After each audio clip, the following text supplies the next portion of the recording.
નમસ્કાર વિદ્યાર્થી મિત્રો, આપણે ધોરણ 11 આંકડાશાસ્ત્રમાં ત્રીજું ચેપ્ટર શરૂ કર્યું. એનો મેં એક ભાગ લીધો. એમાં આપણે 3.1 અને 3.2 બરાબર. હવે આગળ જઈએ છીએ ગુણોત્તર મધ્ય, અને એના પરથી આપણે 3.3 લઈશું.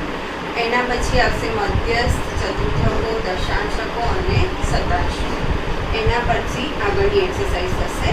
અત્યારે આપણે લઈએ છીએ ગુણોત્તર મધ્ય. ગુણોત્તર મધ્યક છે એને કેપિટલ G વડે દર્શાવાય છે. તો n ધન સંખ્યાઓના n માં મૂળને ગુણોત્તર મધ્યક કહેવાય છે. n ધન અવલોકનો જે હોય એના ગુણાકારનું n નું મૂળ, એટલે તમારે x1 x2 xn આપ્યા હોય તો વર્ગમૂળની અંદર એટલે n નું મૂળ એકચ્યુઅલી કરવાનું છે, અને x1 x2 xn નો ગુણાકાર. n ધન અવલોકનોના ગુણાકારના n માં મૂળને ગુણોત્તર મધ્યક કહેવાય છે, અને એને કેપિટલ G વડે દર્શાવાય છે. આ એનું સૂત્ર છે કે n અવલોકન x1 x2 xn માટે G બરાબર n નું મૂળ x1 x2 xn. 2 અવલોકનો હોય તો વર્ગમૂળ આવે બરાબર, 3 અવલોકનો હોય તો ઘનમૂળ આવે, 4 હોય તો ચતુર્થમૂળ આવે, 5 હોય તો પંચમૂળ આવે, 8 હોય તો અષ્ટમૂળ આવે બરાબર. હવે આ યાદ રાખજો કે સમાંતર મધ્યકની કિંમત હંમેશા સમગુણોત્તર મધ્યક કરતાં મોટી હોય અથવા તો સરખી હોય છે. એટલે સમાંતર મધ્યક એટલે x bar greater than or equal to g. x બારને ઘણી વખત કેપિટલ A વડે પણ દર્શાવાય છે, એટલે a greater than or equal to g. ક્યાંક તમે આમ પણ જોઈ શકશો, અથવા a greater than or equal to g. સમાંતર મધ્યકને કેપિટલ A વડે પણ દર્શાવાય. હવે સરખી ક્યારે હોય તો બધા જ અવલોકનની કિંમત સમાન હોય તો એ x બાર અને g બંને કેવા થઈ જાય, સરખા, સમાંતર મધ્યક અને સમગુણોત્તર મધ્યક. હવે આના પરથી આપણે લઈએ છીએ સ્વાધ્યાય 3.3. એનો જે પહેલો દાખલો છે સ્વાધ્યાય 3.3. પહેલો દાખલો છે કે એક માહિતીના એક વર્ગના 8 વિદ્યાર્થીઓના વાંચેલા પુસ્તકની સંખ્યા આપી છે 2 8 વિદ્યાર્થીઓએ વાંચેલા પુસ્તકોની સંખ્યા તમને અહીં આપી છે 2 1 5 9 1 3 2 અને 4. તો ગુણોત્તર મધ્યકનો ઉપયોગ કરી પુસ્તકોની સંખ્યાની શું શોધવાની છે? સરેરાશ. એટલે પુસ્તકોની સંખ્યાની સરેરાશ ગુણોત્તર મધ્યક કીધું છે. તો અહીંયા આપણી પાસે 1 2 3 4 5 6 8 અવલોકન છે, એટલે અહીંયા 8મું અષ્ટમૂળ આવશે બરાબર. અને આ જે x1 x2 xn આ બધાનો ગુણાકાર, એટલે અહીંયા 2 × 1 × 5 × 9 × 1 × 3 × 2 × 4. હવે અષ્ટમૂળ હોય એટલે 3 વખત વર્ગમૂળ થાય. અષ્ટમૂળ એટલે એક અષ્ટમાંશ ઘાત થાય. જો આનો જે હું ગુણાકાર કરું બરાબર છે, 5 × 10 10 × 9 = 90, પછી 9 × 27 270 270 × 8 તો 2160 આવશે. 2160 એનું અષ્ટમૂળ એટલે એક અષ્ટમાંશ ઘાત બરાબર. તો અષ્ટમૂળ હોય તો તમારે 3 વખત વર્ગમૂળ, એટલે આને આમ લખી શકાય 2160 નું વર્ગમૂળ, એનું પણ વર્ગમૂળ અને પાછું એનુંય વર્ગમૂળ. 2160 નું વર્ગમૂળ, એનું વર્ગમૂળ અને આખાનું પાછું વર્ગમૂળ. તો જો 2 × 2 = 4 × 8 થઈ જાય બરાબર. એટલે તમારે પહેલાં 2160 નું વર્ગમૂળ લેવાનું. તો 2160 જે છે એનું વર્ગમૂળ કરશો તો 46.47 આવશે. એટલે આપણે આના બરાબર આવ્યું 46.47 આનું વર્ગમૂળ. હવે એનું વર્ગમૂળ અને પાછું જે જવાબ આવે એનું પાછું વર્ગમૂળ, તો 46.47 58 આવે છે. આગળ જાઓ તો 4 ડિજિટ સુધી 58. એનું તમે વર્ગમૂળ કરશો તો એનું વર્ગમૂળ આવશે 46.4758. એનું વર્ગમૂળ આવશે 6.817. એટલે હું 6.82 કરી દઉં છું. 6.82 એનું પાછું વર્ગમૂળ 6.82 એનું વર્ગમૂળ એટલે 2.61 આવશે. 2.61 એટલે 2.61. એટલે આ પુસ્તકોની સંખ્યા છે. એટલે આ પુસ્તકોની સંખ્યા એટલે સરેરાશ પુસ્તકોની સંખ્યા કેટલી થઈ? તો 2.61. બરાબર. એટલે અષ્ટમૂળ આવે તો 3 વખત વર્ગમૂળ કરવાનું. ચતુર્થમૂળ આવે તો 2 વખત વર્ગમૂળ કરવાનું. જનરલી તમારે વર્ગમૂળ, ચતુર્થમૂળ અને અષ્ટમૂળ જ આમાં હોય છે. કેલ્સીથી ડાયરેક્ટ તમે કરી શકો. વર્ગમૂળ તો સીધું થઈ જાય. ચતુર્થમૂળ હોય તો 2 વખત વર્ગમૂળ કરવાનું અને અષ્ટમૂળ હોય તો 3 વખત વર્ગમૂળ કરવાનું. આ થઈ પુસ્તકોની સંખ્યાની સરેરાશ. બીજું છે કે એક મશીનની કિંમતમાં તેના પહેલા 4 વર્ષમાં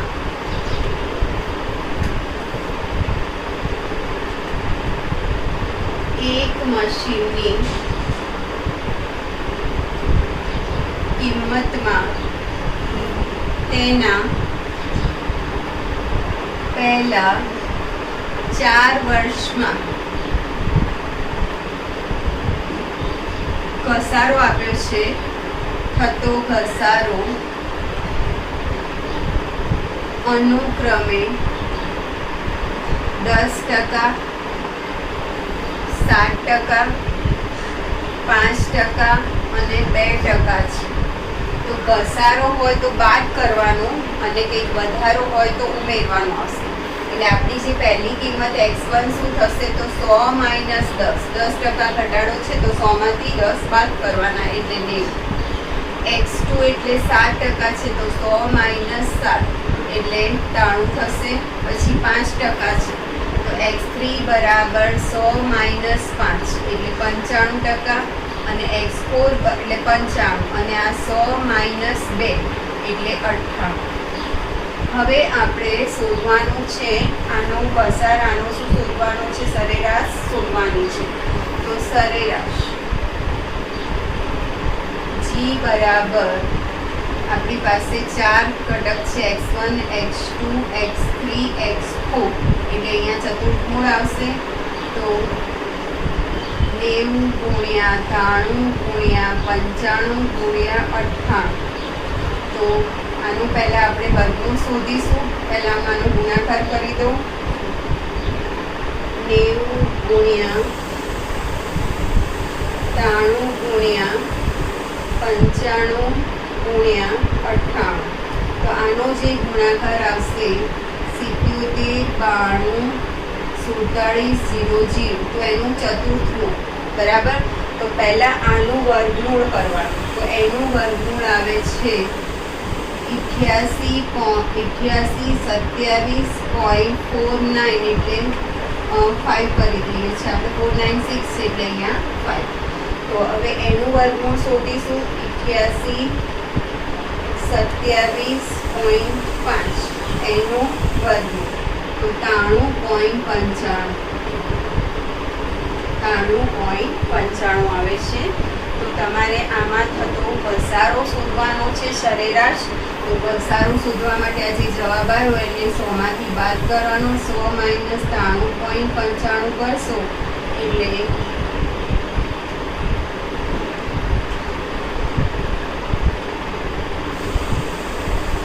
6.05.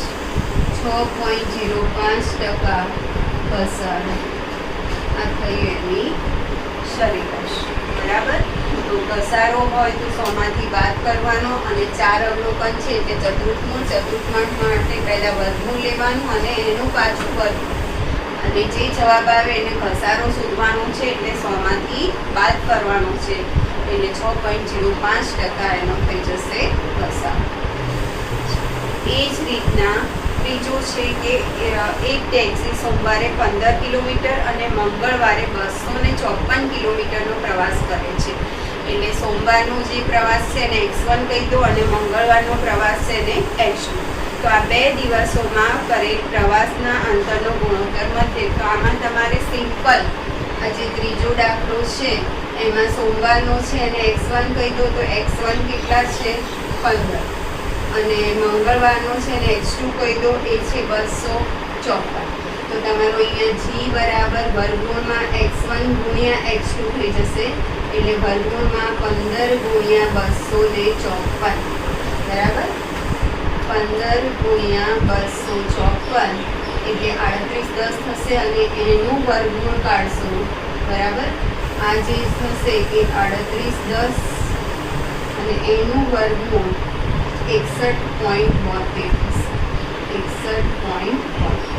તો આ થઈ ગયો તમારો ત્રીજો સૂત્ર બરાબર.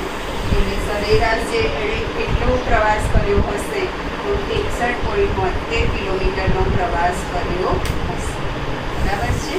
તો આ ગુણોત્તર મધ્ય અહીંયા પૂરું થયું. હવે આવે છે મધ્યસ્થ અને પછી આવશે ચતુર્થકો, દશાંશકો અને શતાંશકો. હવે અહીંયા ગુણોત્તર મધ્યક છે એના તમને ત્યાં લાભ અને ગેરલાભ આપ્યા છે, એ થિયરી તમારે કરવાની છે બરાબર છે. તો ગુણોત્તર મધ્યકના જે લાભ છે પેજ નંબર 83 ઉપર એ ચોક્કસ રીતે વ્યાખ્યાયિત છે અને બધા અવલોકનમાં બધા અવલોકન લેવા પડે છે, એટલે કે બધા અવલોકન પર આધારિત છે અને બેઝિક ક્રિયાઓ સુયોગ્ય છે.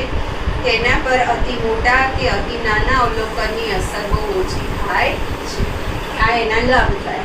ગેરલાભમાં શું થાય કે આમાં કમ્પલસરી આ જે કિંમત છે ધન હોવી જોઈએ, તો જ તમે ગુણોત્તર મધ્યક શોધી શકો. એટલે બધા અવલોકનની કિંમત ધન હોય તો જ ગુણોત્તર મધ્યક શોધી શકાય. અને ઘણી વખત પંચમૂળ ને એવું આપે તો તમને ગણતરી કરવી અઘરી થઈ જાય છે. અને જો તમારે અષ્ટમૂળ આપ્યું હોય તમે 2 વાર વર્ગમૂળ કરી દો તો ભૂલ થાય છે, એટલે ગણતરી કરવી અઘરી છે. તો જો અવલોકનની સંખ્યા વધારે હોય, બહુ મોટી સંખ્યા હોય તો ગણતરી કરવી બહુ અઘરી પડી જાય છે. આ એના છે ગેરલાભ. હવે આવે છે મધ્યસ્થ. મધ્યસ્થ એટલે મિડલમાં આવેલું હોય, 50% આ બાજુ અને 50% આ બાજુ.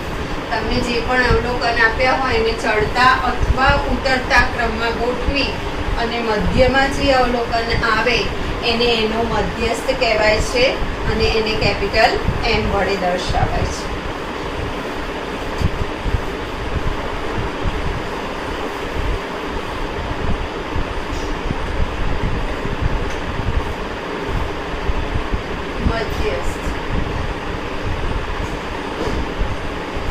મધ્યસ્થ એટલે મીડિયમ, એટલે એને કેપિટલ M વડે દર્શાવાય છે. તો મધ્યસ્થ એટલે માહિતીને ચડતા અથવા ઉતરતા ક્રમમાં ગોઠવતા બરાબર મધ્યમાં જે અવલોકન આવે એને શું કહેવાય છે? મધ્યસ્થ. અને એને કેપિટલ M વડે દર્શાવે છે. મધ્યસ્થમાં 50% અવલોકન આ બાજુ હોય, આ બરાબર વચ્ચે આવે એટલે આ બાજુ 50% અને આ બાજુ 50% બરાબર. અને બરાબર જે વચ્ચે આવે એને શું કહેવાય છે? મધ્યસ્થ. અને એને કેપિટલ M વડે દર્શાવાય છે. એટલે મધ્યસ્થની જે વ્યાખ્યા છે એ માહિતીને ચડતા કે ઉતરતા ક્રમમાં ગોઠવી અને મધ્યમાં આવતા અવલોકનને એનો મધ્યસ્થ કહેવાય છે. હવે આપણે એના સૂત્રો લઈએ બરાબર. તો મધ્યસ્થના સૂત્રો માટે આપણે પહેલા અવર્ગીકૃત માહિતી માટે અને વર્ગીકૃત માહિતી માટે. અવર્ગીકૃત માહિતી માટે, તો અવર્ગીકૃત માહિતી માટે તમને જે અવલોકન આપ્યા હોય એને ચડતા અથવા ઉતરતા ક્રમમાં ગોઠવ n અવલોકન બરાબર. પછી m એટલે શું? તો n+1/2 માં અવલોકનની કિંમત. મધ્યસ્થ એટલે n+1/2 માં અવલોકનની કિંમત. આ અવર્ગીકૃત માહિતી. અવર્ગીકૃત માહિતી એટલે ખાલી અવલોકન જ આપ્યા હોય બરાબર છે. પછી આવશે વર્ગીકૃત માહિતી. વર્ગીકૃત માહિતીમાં પણ અસતત આવશે અને સતત આવશે. તો વર્ગીકૃત માહિતી માટે વર્ગીકૃત માહિતી માટે તો એમાં પહેલા આવશે અસતત આવૃત્તિ વિતરણ.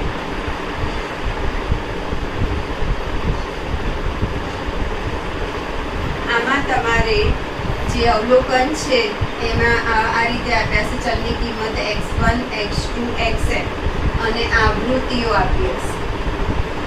આવૃત્તિઓ f1 f2 fn જનરલી આ ચડતા ક્રમમાં જ આપેલા હોય છે, પણ ના હોય તો તમારે ચડતા ક્રમમાં એને ગોઠવી દેવા. હવે ચડતા ક્રમમાં ગોઠવ્યા પછી m એટલે શું? તો n+1/2 માં અવલોકનની કિંમત. આમાં તમારે એકચ્યુઅલી આ જે આવૃત્તિ પરથી સંચય આવૃત્તિવાળું કોષ્ટક બનાવવાનું આવશે અને m એટલે n+1/2 માં અવલોકનની કિંમત એટલે સંચય આવૃત્તિમાં જે આવતું હોય એની સામેનું જે x હોય એ થઈ જાય મધ્યસ્થ. એ જ્યારે તમે દાખલા ગણશો ત્યારે તમારું ક્લિયર થશે. હવે આ સતત આવૃત્તિ અસતત આવૃત્તિ વિતરણ માટે એ જ રીતના સતત આવૃત્તિ વિતરણ આપેલું વર્ગીકૃતમાં. સતત આવૃત્તિ વિતરણ માટે તો સતત આવૃત્તિ વિતરણ માટે તમારે શું કરવાનું છે? એમાં પણ ચડતા ક્રમમાં તો ગોઠવી જ દેવાનું. જે અવલોકન આપ્યા હોય એને ચડતા ક્રમમાં ગોઠવવાનું ના હોય તો. બરાબર. હવે મધ્યસ્થ શોધવા માટે પહેલા તમારે મધ્યસ્થ વર્ગ શોધવાનો. મધ્યસ્થ વર્ગ તો મધ્યસ્થ વર્ગ એટલે n/2 માં અવલોકનનો વર્ગ. અને પછી મધ્યસ્થ શોધવાનું સૂત્ર જે તમારે 10માં હતું એ છે l + n/2 - cf upon f into c. બરાબર. આ સૂત્ર છે મધ્યસ્થ શોધવાનું. હવે cf એટલે l એટલે શું? તો મધ્યસ્થ જે વર્ગમાં હોય એનું અધસીમા બિંદુ. અધસીમા બિંદુ. cf એટલે મધ્યસ્થ જે વર્ગમાં હોય તેના ઉપરના વર્ગની સંચયી આવૃત્તિ. સ્મોલ f એટલે મધ્યસ્થ જે વર્ગમાં હોય તે વર્ગની આવૃત્તિ અને c એટલે વર્ગ લંબાઈ. બરાબર. સતત આવૃત્તિ વિતરણ માટે તમારે પહેલા જ અવલોકન આપ્યા હોય એને ચડતા ક્રમમાં ગોઠવી દેવાના. પછી મધ્યસ્થ વર્ગ m એટલે n/2 માં અવલોકનને સમાવતો વર્ગ અને મધ્યસ્થ શોધવાનું સૂત્ર યાદ રાખવાનું છે m = l + n/2 - cf upon f into c. l એટલે મધ્યસ્થ જે વર્ગમાં હોય તેનું અધસીમા બિંદુ. cf એટલે મધ્યસ્થ જે વર્ગમાં હોય એના ઉપરના વર્ગની સંચયી આવૃત્તિ અને સ્મોલ f એટલે મધ્યસ્થ જે વર્ગમાં હોય તે વર્ગની આવૃત્તિ અને c એટલે વર્ગ લંબાઈ. હવે મધ્યસ્થ એટલે 50% યાદ રાખજો, બરાબર મધ્યમાં આવેલું હોય. બરાબર છે. અને મધ્યસ્થના લાભ અને ગેરલાભ પણ છે. તો મધ્યસ્થના લાભ અને ગેરલાભ આપ્યા છે તમને થિયરી, એ તમારે જોવાની છે. પેજ નંબર 90 ઉપર મધ્યસ્થના લાભ અને ગેરલાભ. તો મધ્યસ્થના લાભ શું છે? તો મધ્યસ્થની ગણતરી કરવી બહુ સહેલી છે. એની ગણતરી કરવામાં સરળ છે અને સમજવામાં પણ સરળ છે. અને ઘણી વખત તમે આમ ગોઠવી દો અને બરાબર મધ્યમાં આવતું હોય એટલે સરળતાથી તમે અવલોકન એનું કરી શકો છો.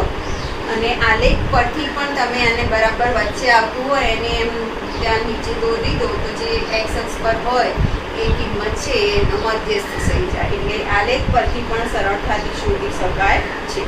જ્યારે આવૃત્તિ વિતરણમાં ખુલ્લા છેડાના વર્ગો આપ્યા હોય ત્યારે મધ્યસ્થ જ એકમાત્ર સરેરાશ છે કે જે મળે છે. બરાબર. અતિ મોટા અને અતિ નાના અવલોકનોની તેના પર અસર ઓછી છે. કેટલીક માહિતી ખૂટતી હોય તો પણ તે શોધી શકાય છે.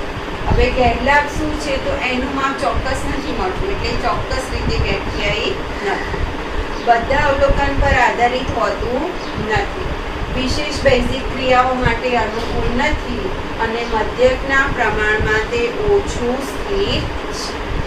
આ થયા મધ્યસ્થના લાભ અને ગેરલાભ. હવે બીજી જે સ્થાનીય સરેરાશો છે, ચતુર્થકો, દશાંશકો અને શતાંશકો.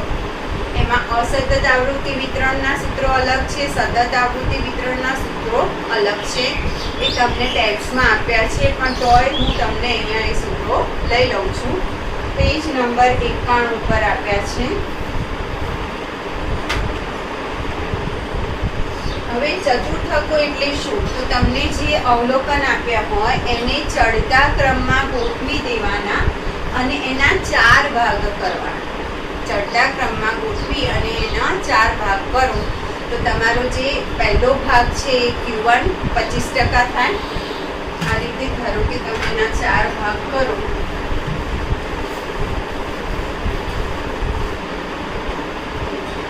ચતુર્થકોમાં.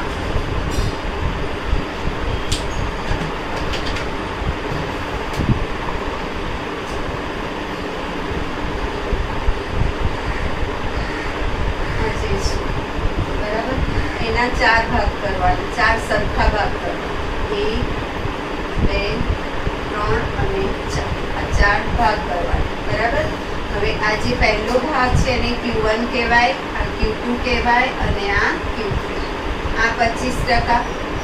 દરેક ભાગ 25% થાય એટલે 4 ભાગ 100% થઈ જાય. હવે આ જે બરાબર છે મધ્યમાં આટલો ભાગ થયો 50%. આટલો ભાગ તો આ Q2 છે એને મધ્યસ્થ પણ કહેવાય છે, એમ પણ કહેવાય છે. Q1 એટલે 25% અવલોકન થશે, Q2 એટલે 50% અને Q3 એટલે 75%. બરાબર. તો Q1 એટલે પહેલો ચતુર્થક છે, 25% અવલોકન બતાવે. Q2 એટલે બીજો ચતુર્થક 50% અને Q3 એટલે ત્રીજો ચતુર્થક એટલે 75%. બરાબર છે. એટલે 3 ચતુર્થકો આવશે, Q1, Q2 અને Q3. એ જ રીતના આવશે આગળ દશાંશકો. તો દશાંશકોમાં 10 ભાગ પાડવાના. દશાંશકો આ છે તમારી કે રેખા. તો એના 10 સરખા ભાગ પાડવાના છે. 1 2 3 4 5 6 7 8 9 અને 10 સરખા ભાગ પાડવાના. તો આ જે પહેલો ભાગ છે દશાંશક છે એને D વડે દર્શાવાય છે, એટલે D1. પછી આ D2, D3, D4 એવી રીતના D9 આવશે. બરાબર. એટલે આટલો જે ભાગ છે 10%. પછી D2 એટલે 20%, D3 એટલે 30% અને D9 એટલે 90%. બરાબર છે. એટલે દશાંશકોમાં તમને જે રેખાખંડ આપ્યો હોય એના 10 ભાગ પાડવાના. એટલે D1, D2 અને D9 છે એ એના શું છે? દશાંશકો. D1 એટલે 10% અવલોકનો થાય, D2 એટલે 20%, એવી રીતના D5 આવે તો 50% અને D9 આવે તો 90%. એ જ રીતના શતાંશકો છે તો એના 100 ભાગ પાડવાના. શતાંશકો તો તમને જે પણ આપ્યું હોય એના 100 ભાગ પાડવાના છે. બરાબર. આ 99મો ભાગ થાય અને છેલ્લે 100. એટલે અહીંયા P1 આવે, આ P2 આવે અને છેલ્લે P99 આવે, 99. શતાંશકોને P વડે દર્શાવાય છે, એને કહેવાય છે પર્સન્ટાઇલ્સ, એટલે P વડે. અને દશાંશકો છે એને ડેસાઇલ્સ કહેવાય છે, એટલે એને D વડે દર્શાવાય છે. P1 પહેલો શતાંશક 100 જે 100 છે એનો એક પહેલો ભાગ એટલે 1/100. એવી રીતના બીજો ભાગ એવી રીતના આ 99મો ભાગ થશે. બરાબર છે. તો આ રીતે તમે દશાંશકો, ચતુર્થકો, દશાંશકો અને શતાંશકો શોધી શકો. હવે તમારે અહીંયા આટલું થોડું યાદ રાખવાનું છે કે મધ્યસ્થ બીજો ચતુર્થક Q1 અને એવી જ રીતના અહીંયા D5 આવશે, બરાબર, બરાબર મધ્યમાં D5 અને એ જ રીતના P50. આનો જે વચ્ચેનો ભાગ છે એ થઈ જશે P50. આ ત્રણની કિંમત, ચારની કિંમત સરખી થાય. મધ્યસ્થ, બીજો ચતુર્થક, પાંચમો દશાંશક અને 50મો શતાંશક એ ચારની કિંમત સમાન થાય છે. એટલે આ તમારે અહીંયા યાદ રાખવાનું. હવે આપણે એના સૂત્રો લઈએ છીએ.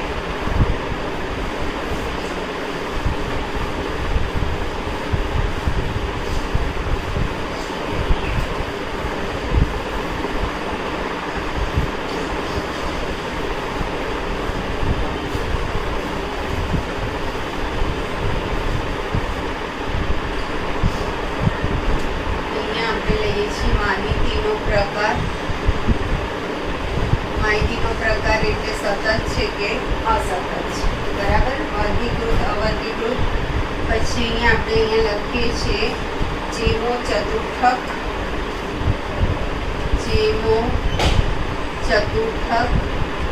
એટલે આપણી પાસે આની કિંમત 1, 2 અને 3 આવશે. અને અહીંયા જેમો દશાંશક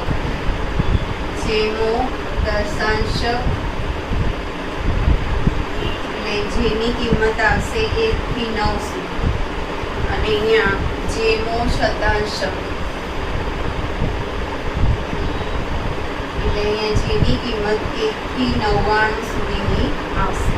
હવે પહેલા આપણે અવર્ગીકૃત માહિતી અથવા અવર્ગીકૃત માહિતી અથવા અસતત આવૃત્તિ વિતરણ એના માટે જોઈશું, બરાબર. તો તમારે અહીંયા જે પણ ચતુર્થક શોધવાનું છે, ધારો કે QJ, તો એનું સૂત્ર છે J(n+1/4) માં અવલોકનની કિંમત. એટલે ધારો કે તમારે પહેલો શોધવો છે તો Q1 બરાબર શું થાય, તો 1 × n+1/4 એટલે n+1/4 માં અવલોકનની કિંમત. Q2 એટલે 2 × n+1/4 માં અવલોકનની કિંમત, બરાબર. અને Q3 એટલે શું થાય, તો 3 × n+1/4 માં અવલોકનની કિંમત. એટલે આ કોમન આપ્યું છે તમને, બરાબર. હવે એ જ રીતના દશાંશક, તો દશાંશક માટે તમારે અહીંયા લેવાનું છે DJ બરાબર છે n+1/10 માં અવલોકનની કિંમત. એટલે ધારો કે તમારે ચોથો દશાંશક શોધવો છે તો D4, તો 4 × n+1/10 માં અવલોકનની કિંમત. એવી રીતના પાંચમો શોધવો હોય તો આગળ 5 આવે. ચતુર્થકમાં અહીંયા 4 આવે અને જે તમારે Q1 હોય તો 1 આવે, Q2 હોય તો 2 આવે, Q3 હોય તો 3 આવે. દશાંશકમાં 10 સુધી આવશે એટલે D1, D2, D3, 9 સુધી, D9 સુધી. અને એ જ રીતના શતાંશક, તો શતાંશકમાં PJ બરાબર Jn+1/100 માં અવલોકનની કિંમત. n+1/100 માં અવલોકનની કિંમત. દશાંશક છે એટલે નીચે 10 આવ્યું, અહીં ચતુર્થક છે એટલે નીચે 4 આવશે, પેલામાં નીચે 100 આવશે. ધારો કે મારે 80મો શોધવો છે તો અહીં P80, તો 80 n+1/100 માં અવલોકનની કિંમત, બરાબર. આ રીતે તમે અવર્ગીકૃત માહિતી આપી હોય તો શોધી શકો. હવે વર્ગીકૃત માહિતી આપી હોય અથવા સતત આવૃત્તિ વિતરણ આપી હોય, સતત આવૃત્તિ વિતરણ, તો સતત આવૃત્તિ વિતરણ માટે તમારે પહેલા એનો વર્ગ શોધવો પડે છે, બરાબર છે. ચતુર્થક હોય તો ચતુર્થકને સમાવતો વર્ગ, એટલે ધારો કે મારે QJ, તો QJ ને સમાવતો વર્ગ એટલે QJ નો વર્ગ શોધવો હોય તો તમારે અહીં લખવાનું છે જે ઇન્ટુ n/4માં અવલોકનનો વર્ગ. પછી એનું સૂત્ર QJ બરાબર L પ્લસ અહીંયા તમારે આવશે જે into n/4 minus CF upon F ગુણ્યા C. બરાબર. ધારો કે આના પરથી હું તમને બીજો બતાવું તો Q2 મારે તો Q2 એટલે પહેલાં મારે 2 ઇન્ટુ n/4માં અવલોકનને સમાવતો વર્ગ શોધવાનો. ધારો કે 10 થી 20 આવે પછી મારે અહીંયા Q2નું સૂત્ર L plus 2 into n/4 minus CF upon F into C. CF એટલે L એટલે તમે જે વર્ગ શોધો એનો અધસીમા બિંદુ. CF એટલે ધારો કે Q2નો જે વર્ગ હોય એના ઉપરના વર્ગની સંચયી આવૃત્તિ. સ્મોલ f એટલે એ વર્ગની સંચયી આવૃત્તિ અને C એટલે વર્ગ લખવાનું. એ જ રીતના અહીંયા DJ નો વર્ગ તો J ઇન્ટુ n/10માં અવલોકનનો વર્ગ અને DJ નું સૂત્ર L plus J into n/10 minus CF upon F ગુણ્યા C. ધારો કે તમારે અહીંયા D4 શોધવું હોય તો અહીં 4 ઇન્ટુ n/4 અહીં 4 ઇન્ટુ n/4 અને CF અને F એ તો મધ્યસ્થ કરે. તમારું DJ ધારો કે D4 તો D4 જે વર્ગમાં હોય એના ઉપરના વર્ગની સંચયી આવૃત્તિ. એ તમે દાખલા ગણશો એટલે તમને સૂત્રો વધારે ખબર પડશે. એ જ રીતના અહીંયા PJ નો વર્ગ તો જે કૌંસમાં n/100માં અવલોકનનો વર્ગ અને PJ નું સૂત્ર એટલે કોઈ પણ શતાંશક શોધવાનું સૂત્ર L plus J into n upon 100 minus CF upon F into C. બરાબર. તો આ બધા સૂત્રો તમને ટેક્સ્ટમાં આપેલા છે. તો આ સૂત્રોનો ઉપયોગ કરી અને આપણે હવે આગળ જઈશું સ્વાધ્યાય 3.6. બરાબર. સ્વાધ્યાય 3.6.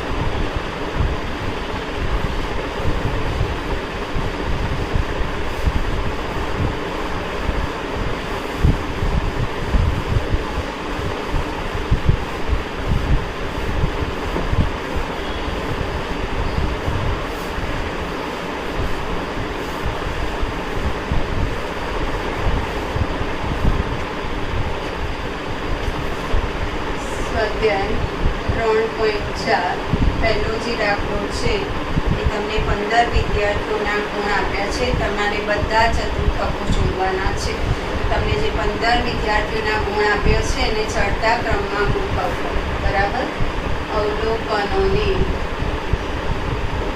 ચડતા ક્રમમાં ગોઠવતા.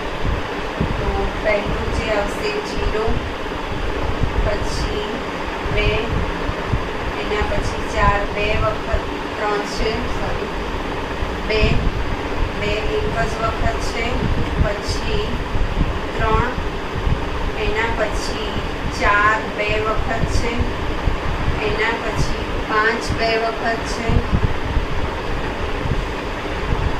અને 6 3 વખત છે એના પછી 7 2 વખત છે અને 8 2 વખત છે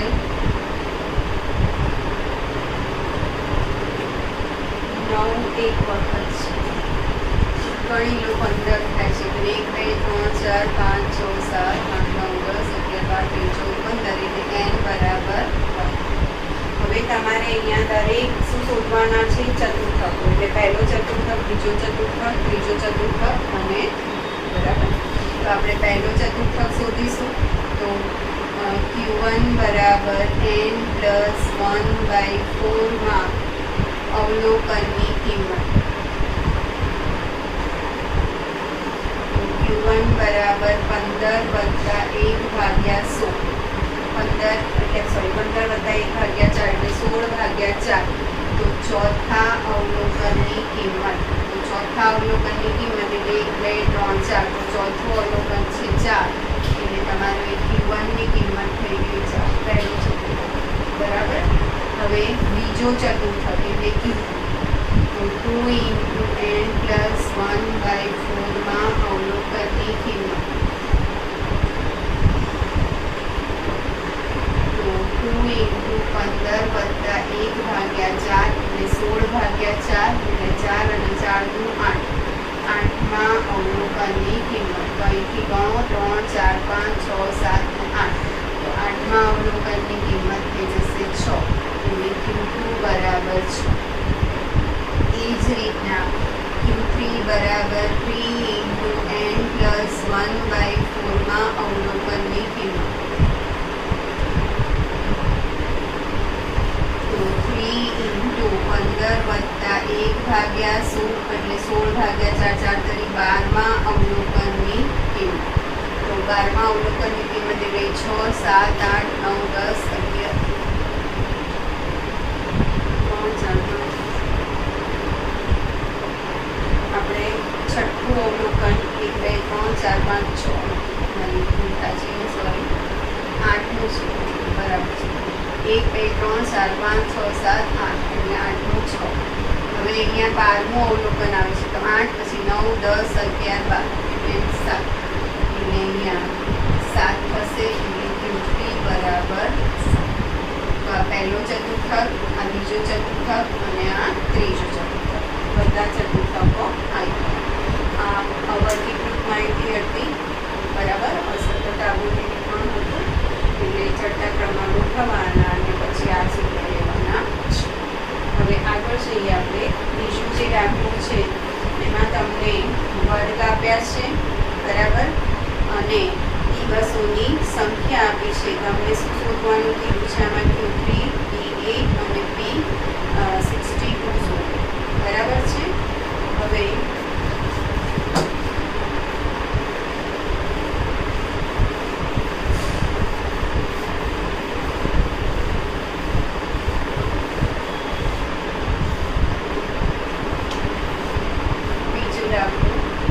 મુસાફરી એ કિલોમીટરમાં આપી છે. પછી આપી છે દિવસોની સંખ્યા. દિવસોની સંખ્યા છે એને FI કહી દો, અને સંચયી આવૃત્તિ એટલે CF, એટલે F કહેશો CF કહેશો તો પણ ચાલશે. તો તમારો એ પહેલો વર્ગ છે 0 થી 100, એમાં છે 5. પછી 100 થી 200, એમાં 18. 200 થી 300, એમાં 24. 300 થી 400, એમાં 7. 400 થી 500, એમાં 5. 500 થી 600, એમાં 1. આટલું આપેલું છે, બરાબર. હવે આપણે અહીંયા સંચયી આવૃત્તિ એટલે પહેલાં 5 ના 5, 18 અને 5, 23 અને 24 એટલે 47 ને 7, 54 ને 5 એટલે 59, અને આ 59 + 1 એટલે 60. એટલે અહીંયા n એટલે સિગ્મા FI, તો આ થઈ જશે, બરાબર. હવે આટલા 3 કોલમ તમારે અહીંયા બનાવવાના છે. હવે તમારે શું કરવાનું છે? અહીંયા પહેલાં શું શોધવાનું છે કે મધ્યસ્થ શોધવાનું છે. તો મધ્યસ્થ શોધવા માટે પહેલાં આપણે m મધ્યસ્થને સમાવતો વર્ગ તો m બરાબર n/2 માં અવલોકનનો વર્ગ. તો n એટલે કેટલા છે? 60 ભાગ્યા 2, એટલે અવલોકનને સમાવતો વર્ગ. અવલોકનને સમાવતો વર્ગ. તો 60 ભાગ્યા 2 એટલે 30માં અવલોકનને સમાવતો વર્ગ. તો તમારે સંચયી આવૃત્તિમાં જોવાનું. તો 30 અહીંયા આવશે, એટલે એને સમાવતો વર્ગ. તો તમારો વર્ગ થઈ જશે 200 થી 300. 200 થી 300. હવે મધ્યસ્થ શોધવાનું છે, તો મધ્યસ્થ શોધવા માટે તમારે અહીંયા સૂત્ર લેવાનું થશે m બરાબર l plus n/2 minus cf upon small f into c. તો l એટલે આ જે અધસીમા બિંદુ છે, તમને જે વર્ગ મળ્યો હોય એનું અધસીમા બિંદુ, એટલે l ની કિંમત થશે 200 n/2. તો n/2 એટલે 30 માઇનસ cf. તો મધ્યસ્થ જે વર્ગમાં હોય એના ઉપરના વર્ગની સંચયી આવૃત્તિ એટલે અહીંયા 23. સ્મોલ f એટલે મધ્યસ્થ જે વર્ગમાં હોય એ વર્ગની આવૃત્તિ એટલે 24 અને વર્ગ લંબાઈ એટલે 100 થશે. બરાબર. તો અહીંયા 200 વત્તા આ 30 માંથી 23 એટલે 700 ભાગ્યા 24. તો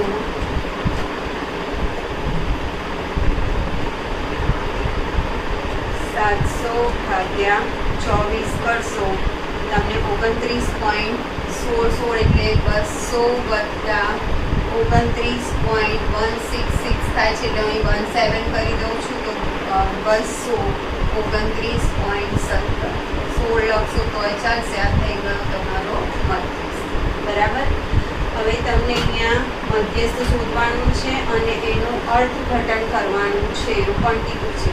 તો 50% અવલોકનોની એટલે 50% અહીંયા તમને શું કહ્યું છે મુસાફરી. બરાબર. તો 50% જે છે એની કિંમત 229.17 કે તેથી મુસાફરી તેથી ઓછી મુસાફરી કરેલી હશે. અર્થઘટન 50% બરાબર એ 229.17 કે તેથી ઓછા કિલોમીટરની મુસાફરી કરેલ હશે. એ થઈ ગયું તેનું અર્થઘટન. હવે અહીંયા બીજું તમને શોધવાનું કીધું છે D8. બરાબર. તો D8 શોધવા માટે આપણે પહેલાં D8 ને સમાવતો વર્ગ શોધવો પડશે.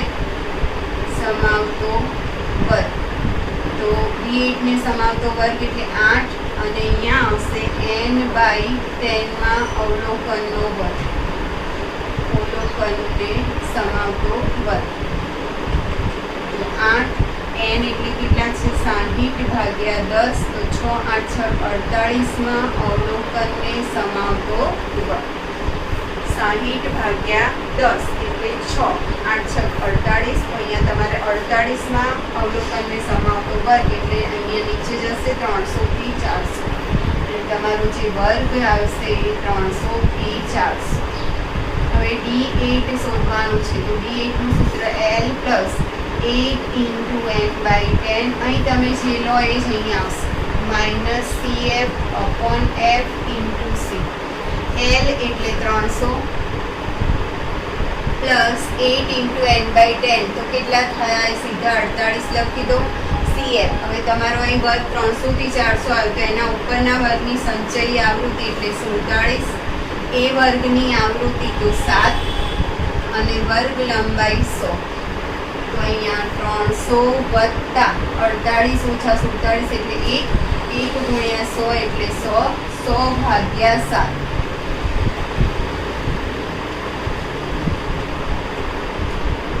14.28 એટલે અહીંયા 300 વત્તા 14.28 તો 314.28 થશે. બરાબર. એટલે એનું અર્થઘટન તો 80% જે દિવસો છે એની જે મુસાફરી છે એ 314.28 કિલોમીટર કે તેથી ઓછી છે. હવે બીજું શોધવાનું છે P62. શોધવાનું છે. બરાબર. તો P62 શોધવા માટે તમારે પહેલાં તો એને સમાવતો વર્ગ શોધવો પડશે. તો P62 એટલે 62 અહીંયા n/100 અવલોકનનો વર્ગ. તો 62 n એટલે કેટલા છે 60 ભાગ્યા 100. બરાબર છે. તો 62 ગુણ્યા એટલે અહીંયા આવશે 37.2 અવલોકનનો વર્ગ. તો 37.2 એટલે 200 થી 300 આવશે. એટલે તમારું જે વર્ગ થઈ જશે 200 થી 300 વાળો વર્ગ. બરાબર. 62 કૌંસમાં n ભાગ્યા 100 થશે. P62 છે. તો આ 62 × 100 372 ભાગ્યા 10 એટલે 37.2 અવલોકન. તો એ 37.2 આમાં જશે. એટલે વર્ગ થઈ જશે 200 થી 300. બરાબર. હવે આ એનું થઈ ગયું અર્ધસીમા બિંદુ. અમારે P62 કરવાના છે. તો એનું સૂત્ર લઈ લો. P62 L + 62. અહીંયા આવશે 60/100 - CF / f × C. તો આનું અર્ધસીમા બિંદુ છે 200. એટલે અહીંયા 200 વત્તા 37.2 - CF. તો તમારો જે વર્ગ છે 200 થી 300 છે. તો એની ઉપરની સંચયી આવૃત્તિ એટલે અહીંયા 23 થઈ જશે. નીચે સ્મોલ f. તો a વર્ગની આવૃત્તિ એટલે 24 બરાબર ગુણ્યા 100. તો 37.2 - 23 એટલે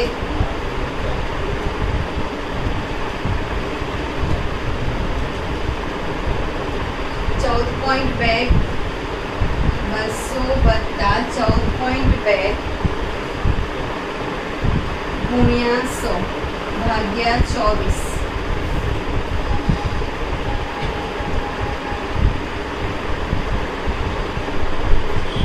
ભાગ્યા 24 તો 59.16 થશે. 59.16 એટલે 259.16 બરાબર. એટલે 62 P62 બરાબર છે. એટલે 62 જે ટકા છે એની સંખ્યા બસ એની કરેલ મુસાફરી તો 259.16 કિલોમીટર કે તેથી ઓછી હશે. આ રીતે તમે જે પણ કીધું હોય મધ્યસ્થ કીધું હોય ડી કીધું હોય ટી કીધું હોય એ તમે શોધી શકો છો. તો આ રીતે તમારે આગળનો જે સમ છે એમાં તો તમને ઉંમર અને વિદ્યાર્થીઓની સંખ્યા આપી છે એટલે એ તો ઇઝીલી થઈ જશે.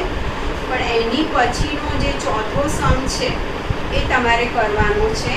એમાં ચોથામાં તમને પહેલું કીધું છે કે 5 કે તેથી વધુ, પછી 10 કે તેથી વધુ. તો તમારે પહેલો વર્ગ લેવાનો છે 5 થી 10. પછી બીજો વર્ગ લેવાનો છે 10 થી 15, 15 થી 20, 20 થી 25, 25 થી 30 અને છેલ્લો વર્ગ જેમ છે એમ 30 કે તેથી વધુ. હવે તમારે કર્મચારીઓની જે સંખ્યા આપી છે એની એ નથી લખવાની, તમે વર્ગ બનાવ્યો છે. એટલે તમારે જે આવૃત્તિ છે એમાં પહેલી આવૃત્તિ છે એમાં 120 છે અને 117 છે. તો 120 - 117 એટલે 3 આવશે. પછી 117 - 106 કરશો એટલે 11 આવશે. 106 - 76 કરશો એટલે 30 આવશે. 76 - 31 કરશો એટલે 45 આવશે. 31 - 12 કરશો એટલે 19 આવશે. અને છેલ્લું 30 કે તેથી વધુ એટલે 12 લેવાના છે.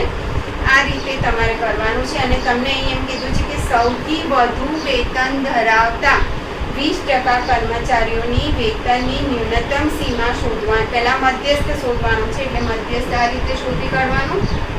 પછી સૌથી વધુ વેતન ધરાવતા 20% કર્મચારીઓના વેતનની ન્યૂનતમ સીમા શોધવાની છે. તો 20% કર્મચારીઓની ન્યૂનતમ સીમા શોધવા માટે તમારે PAT શોધવાનું. P80 શોધજો. જેમ અહીંયા આપણે P62 શોધ્યા એવી રીતના P80 શોધજો. એટલું કરજો. અને જે છેલ્લું તમારે લખવાનું છે એની ન્યૂનતમ સીમા એ હું તમને છેલ્લે લખાઈ દઈશ. બરાબર છે. એના પછીનો પાંચમો જે દાખલો છે એમાં 200 થી ઓછો એવું આપ્યું છે. પછી 200 થી 400. તો તમારે પહેલો વર્ગ 0 થી 200 લેવાનો, 200 થી 400, 400 થી 600 અને એ રીતના જેમ આપી છે આવૃત્તિ એ જ રીતે. અને એમાં ખાલી શું શોધવાનું છે? મધ્યસ્થ. એટલે ચોથો અને પાંચમો જે દાખલો છે એ તમારે હોમવર્કમાં કરવાનો છે. ત્રીજો અને છઠ્ઠો હું નેક્સ્ટ ટાઈમ બીજું જે એપિસોડ લઈશ એમાં લઈ લઈશ અને ઉદાહરણ કરવાના છે.